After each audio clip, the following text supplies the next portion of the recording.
नमस्कार, मैं श्रेया और आप देख रहे हैं खबरें बिहार। बढ़ते हैं खबरों की ओर। महागठबंधन के विधायकों का निकला फ्लोर टेस्ट, 7 विधायकों ने बदली नीति। बिहार में एनडीए सरकार के फ्लोर टेस्ट से शुरू हुआ महागठबंधन के विधायकों के टूटने का सिलसिला लगातार जारी है। महागठबंधन के 7 विधायक अब तक पाला बदलकर बीजेपी और जेडीयू में शामिल हो गए हैं। सबसे अधिक नुकसान तेजस्वी यादव की पार्टी आरजेडी को उठाना पड़ा है। आपको बता दें कि आरजेडी के 5 और कांग्रेस के 2 विधायक एनडीए में शामिल हो गए हैं। महागठबंधन के विधायकों में क्यों मची है भगदड़, बीजेपी ने बताई पाला बदलने के पीछे की असली वजह। पूर्व मंत्री और बीजेपी विधायक नितिन नवीन ने आरजेडी के एक और विधायक भरत बिंद के पाला बदलने पर कहा कि लालू तेजस्वी की पार्टी और कांग्रेस में परिवारवाद हावी है। दोनों दलों ने अपने परिवार को ही सब कुछ देने को ही परंपरा बना लिया है। ऐसे में जो भी विधायक कांग्रेस और आरजेडी में है वे घुटन महसूस कर रहे हैं और उसी घुटन से बाहर आने के लिए अपने दल को छोड़ रहे हैं। तेजस्वी के 3 पीए असली विलेन, विधायक चेतन आनंद ने बताया क्यों धड़ाधड़ गिर रहे राजद के विकेट। पाला बदल चुके राजद विधायक चेतन आनंद ने आज मीडिया को बताया कि तेजस्वी यादव के 3 पीए के कारण पार्टी में भगदड़ मची है।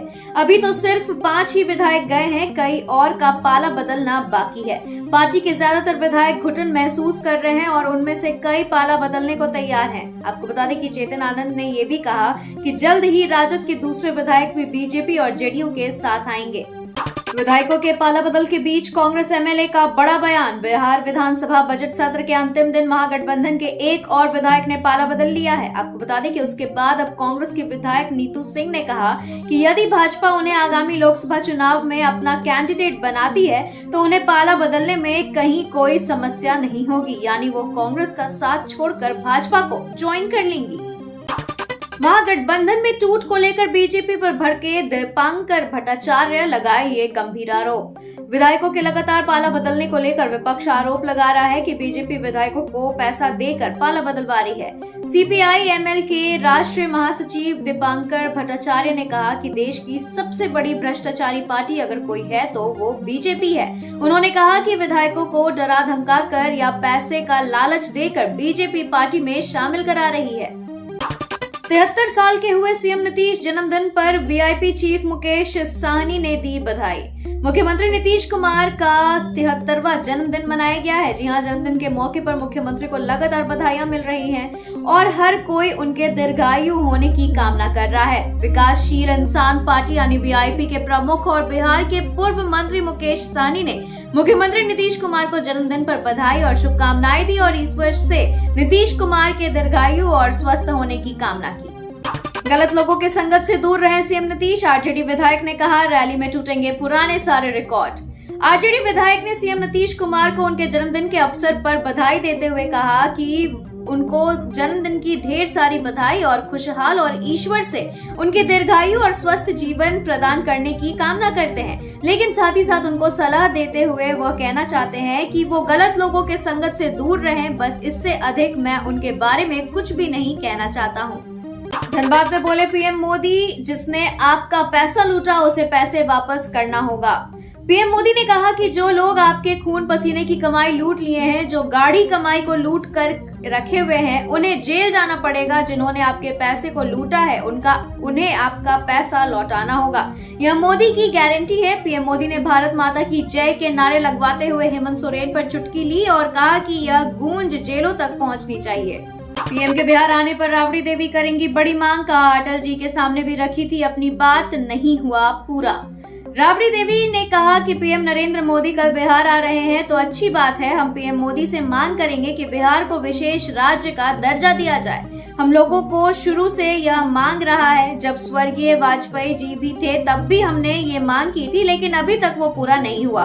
अब मोदी जी आ रहे हैं तो उनसे ही मांग लिया जाएगा, लेकिन देखिए कब तक पूरा होता है और होता भी है या नहीं, इस बार मैं कुछ नहीं कह सकती, लेकिन पूरा होगा इसकी उम्मीद बेहद कम है।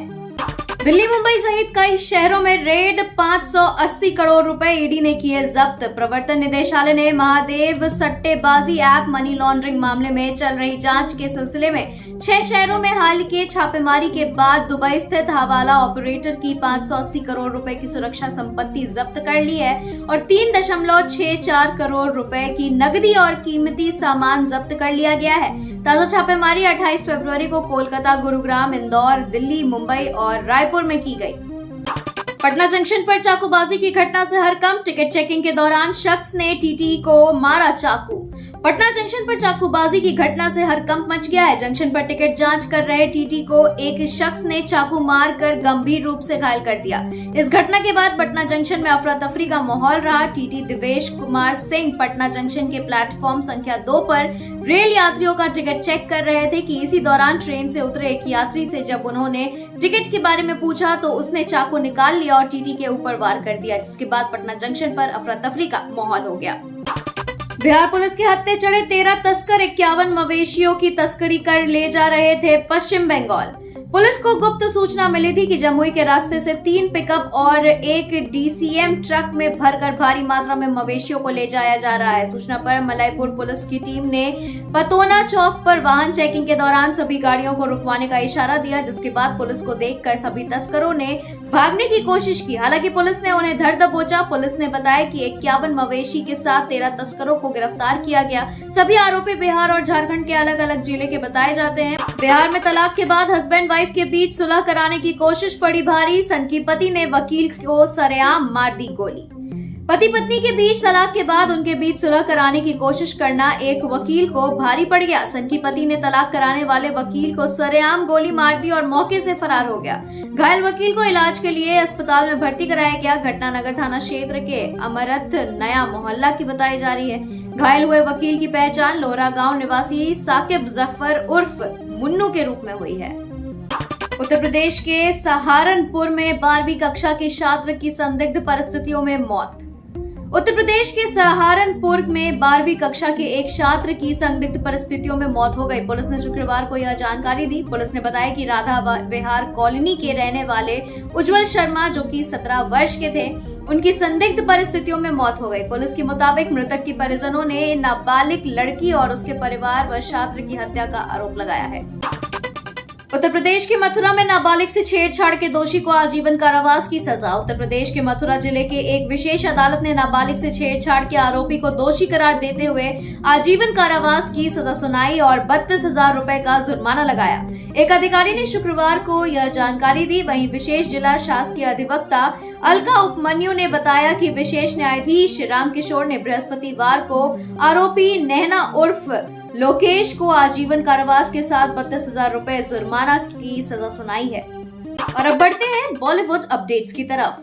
ठीक नहीं है धर्मेंद्र की हालात, आधी रात को बासी रोटी खाने को हुए मजबूर। धर्मेंद्र देओल ने एक्स पर अपनी एक तस्वीर पोस्ट की। उक्त तस्वीर में धर्मेंद्र काफी थके हुए लग रहे हैं और उनके बाल भी बिखरे हुए थे। हालांकि जिस चीज ने प्रशंसकों का ध्यान खींचा वो ये है कि वह खराब स्थिति में दिखाई दे रहे थे और सूखी रोटी खा रहे थे। तस्वीर ने प्रशंसकों को चिंता में डाल दिया और उनमें से कई ने उनसे ये भी पूछा कि क्या वह ठीक है या नहीं। धर्मेंद्र देओल ने पोस्ट को कैप्शन दिया, आधी रात हो गई। रणवीर सिंह बने अपनी पत्नी दीपिका पादुकोण और होने वाले बच्चे के बॉडीगार्ड। रणवीर और दीपिका जामनगर हवाई अड्डे पर भारी भीड़ से घिर गए और डॉन 3 स्टार दीपिका के अंगरक्षक बन गए, क्योंकि इस बार वह अपनी पत्नी के साथ छोटे बच्चे की भी रक्षा कर रहे थे। जैसा कि दीपिका ने करण जौहर के शो में कहा था कि उन्होंने वास्तव में रॉकी रांधवा से शादी की है और लड़का हर बार यह साबित करता है कि दीपिका को उससे बेहतर क्यों नहीं कोई मिल सकता था। अनंत अंबानी और राधिका मर्चेंट की प्री वेडिंग के लिए मशहूर हस्तियां जामनगर पहुंची। टीम इंडिया के कप्तान रोहित शर्मा अनंत अंबानी और राधिका मर्चेंट की शादी से पहले के कार्यक्रमों में शामिल होने के लिए गुजरात के जामनगर पहुंचे। क्रिकेट के दिग्गज सचिन तेंदुलकर और उनकी पत्नी अंजलि अनंत अंबानी और राधिका मर्चेंट की 3 दिवसीय प्री वेडिंग समारोह के लिए गुजरात के जामनगर पहुंचे। पूर्व भारतीय कप्तान महेंद्र सिंह धोनी अपनी पत्नी के साथ जामनगर पहुंचे। वहीं मुंबई इंडियंस के विकेटकीपर बल्लेबाज ईशान किशन कार्यक्रम स्थल पर पहुंचे। ऐश्वर्या राय बच्चन को फिल्म में किसिंग सीन करना पड़ गया था भारी। इंटीमेट शॉट देने पर थमा दिया गया था कानूनी नोटिस। ऐश्वर्या राय बच्चन बॉलीवुड की सबसे प्रभावशाली अभिनेत्रियों में से एक हैं। अभिनेत्री को लाखों लोग पसंद करते हैं और कई बार उन्हें एक अभिनेत्री होने की कीमत भी चुकानी पड़ती है। अपनी फिल्मों में इंटीमेट और किसिंग सीन कम ही करने वाली ऐश्वर्या ने एक बार स्क्रीन पर किसिंग सीन करने पर कानूनी नोटिस मिलने की बात कही थी। पोनियन सेल्वेन अभिनेत्री का यह पुराना वीडियो इंटरनेट पर फिर से सामने आ रहा है, जहां ऐश्वर्या के साथ खुलकर बात कर रही और आपको वो बता रही हैं कि कैसे उन्हें स्क्रीन पर बोल्ड होने का खामियाजा। अजय देवगन की दृश्यम फ्रेंचाइजी वैश्विक स्तर पर पहुंची, हॉलीवुड रीमेक के लिए तैयार। सबसे लोकप्रिय और पसंद की जाने वाली सस्पेंस थ्रिलर फ्रेंचाइजी में से एक दृश्यम अब वैश्विक हो रही है। फ्रेंचाइजी के निर्माताओं ने घोषणा की कि उन्होंने हॉलीवुड में फिल्म के रीमेक के लिए गल्फ स्ट्रीम पिक्चर्स और जोट फिल्म के साथ सहयोग किया है। पैनोरमा स्टूडियोज के अध्यक्ष और प्रबंधक निर्देशक कुमार संगत पाठक ने एक प्रेस बयान में कहा कि दृश्यम की चतुर कथा में एक सार्वभौमिक अपील है और हम दुनिया भर के दर्शकों के साथ इस कहानी का जश्न मनाने के लिए उत्सुक हैं। टीम से बड़ा कोई नहीं, ईशान किशन और श्रेयस अय्यर की मुश्किलें बढ़ी। सेंट्रल कॉन्ट्रैक्ट से बाहर होने के बाद भी श्रेयस अय्यर और ईशान किशन की मुश्किलें कम होने का नाम नहीं ले रही है। घरेलू क्रिकेट को अनदेखा करने की वजह से श्रेयस अय्यर और ईशान किशन निशाने पर हैं। पूर्व क्रिकेटर मदन लाल ने ईशान किशन और श्रेयस अय्यर पर जमकर हमला बोला है। मदन लाल ने भारतीय क्रिकेट कंट्रोल बोर्ड के फैसले को सही ठहराया है। मदन लाल का कहना है कि कोई भी खिलाड़ी टीम से बड़ा नहीं है और बीसीसीआई ने एकदम सही फैसला लिया है। इस वजह से हार्दिक पांड्या को मिली बीसीसीआई सेंट्रल कॉन्ट्रैक्ट में जगह। बीसीसीआई ने कल सेंट्रल कॉन्ट्रैक्टेड प्लेयर्स की लिस्ट जारी की, जिसमें 2 नाम मिसिंग थे। सबसे पहले श्रेयस अय्यर का और दूसरा नाम ईशान किशन का। लेकिन इन दोनों खिलाड़ियों पर तलवार चलने के बाद इसी कड़ी में टीम इंडिया के हरफन मौला खिलाड़ी हार्दिक पांड्या पर भी इसी गाज गिरने वाली ही थी। हालांकि लेकिन उनके द्वारा बीसीसीआई को दिए गए एक आश्वासन ने उन्हें अनुबंध में शामिल करा दिया। घरेलू क्रिकेट ना खेलने वालों को कपिल देव ने लिया आड़े हाथ, कहा देश से बढ़कर कोई नहीं। भारत के पूर्व कप्तान कपिल देव ने शुक्रवार को भारतीय क्रिकेट बोर्ड यानी बीसीसीआई के घरेलू क्रिकेट खेलने की प्रतिबद्धता पूरी नहीं करने के कारण केंद्रीय अनुबंध नहीं देने के फैसले का समर्थन करते हुए कहा कि कुछ खिलाड़ियों को तकलीफ होगी तो होने दो, क्योंकि देश से बढ़कर कोई नहीं। कपिल ने साथ में ये भी कहा कि यह प्रथम श्रेणी टूर्नामेंट जैसी रणजी ट्रॉफी को बचाए रखने के लिए जरूरी कदम है। इंडिया वर्सेस इंग्लैंड में क्या धमाकेदार डेब्यू के बाद बाहर होंगे आकाशदीप। चौथे टेस्ट में ड्रीम डेब्यू करने वाले तेज गेंदबाज आकाशदीप को 5वें टेस्ट में प्लेइंग 11 में जगह मिलने मुश्किल हो बताई जा रही है। बुमराह की वापसी से आकाशदीप को बेंच पर बैठना पड़ सकता है। हालांकि टीम मैनेजमेंट मोहम्मद सिराज को 5वें टेस्ट में आराम दे सकते हैं। ऐसी स्थिति में सिराज की जगह बुमराह की वापसी हो सकती है। इसके अलावा लगातार 3 टेस्ट में फ्लॉप होने वाले रजत पाटीदार को भी बाहर का रास्ता दिखाया जा सकता है। उनकी जगह देवदत्त पड्डिकल या अक्षर पटेल की अंतिम 11 में एंट्री हो सकती है। WFI के तहत चयन ट्रायल में उतरने से बजरंग का इनकार, अदालत की शरण लेंगे। आगामी राष्ट्रीय ट्रायल में भाग लेने के भारतीय कुश्ती महासंघ के न्योते को ठुकराते हुए अनुभवी पहलवान बजरंग पुनिया ने दिल्ली उच्च न्यायालय में आपात संयुक्त याचिका दायर करके 10 और 11 मार्च को WFI द्वारा आयोजित चयन ट्रायल पर रोक लगाने की मांग की है।